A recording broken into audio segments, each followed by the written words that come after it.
The Biggest Snowman Ever. Written by Kroll and illustrated by Jeni Bassett. Once there were two mice who fell in love with the same snowman, and this is how it happened. On a bright winter day, the mayor of Mouseville announced the town snowman contest. Whoever makes the biggest snowman will win a prize, he declared. All the mice were excited.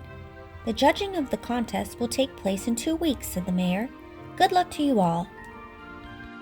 I'm going to make a really big snow princess, said Penelope. I'm going to make a really big snow Martian, said James. I'm going to make the biggest snowman ever, said Clayton, the house mouse. His friend Desmond, the field mouse, frowned. No, you're not.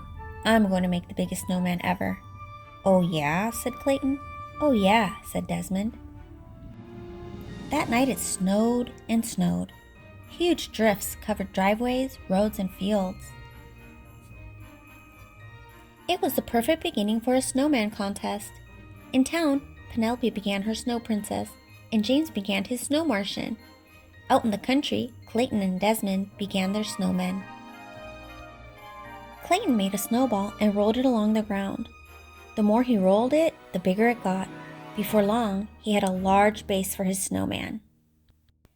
Not far away, Desmond was doing the same thing.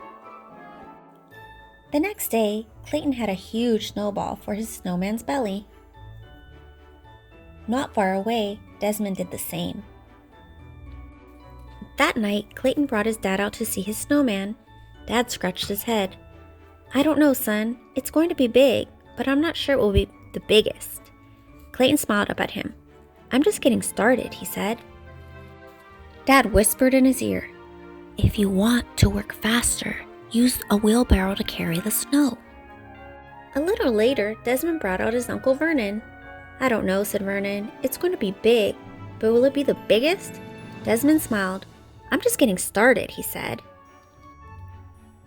Vernon whispered in his ear, If you want to work faster, use a wheelbarrow to carry the snow. The next day, Clayton filled his wheelbarrow with snow. He piled the snow onto the snowman. Then he rolled another snowball for the snowman's head. Not far away, Desmond did the same. A few days later, Desmond ran into town to look at James's snow Martian and Penelope's snow princess.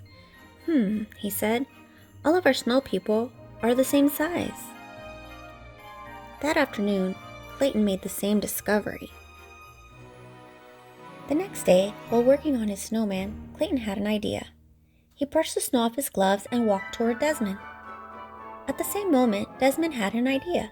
He brushed the snow off his gloves and walked toward Clayton. They bumped into each other and fell down. I have an idea, said Clayton. I have an idea, said Desmond. We should do this together, said Clayton. No one said we couldn't, said Desmond. First, they rolled each part of Desmond's snowman over to the middle of the field. Then they rolled each part of Clayton's snowman over. They piled the snowballs on top of one another. Clayton dropped a floppy hat on the snowman's head. Desmond added a long scarf, huge coal eyes, and a giant carrot nose. When they were done, they had built the biggest snowman ever. The morning of the contest, field mice on snowmobiles brought the judges to the country. You both won the prize, and the mayor handing Clayton and Desmond a large wedge of Swiss cheese. Let the celebration begin. Everyone gathered to dance around the snowman, drink hot chocolate, and eat donuts.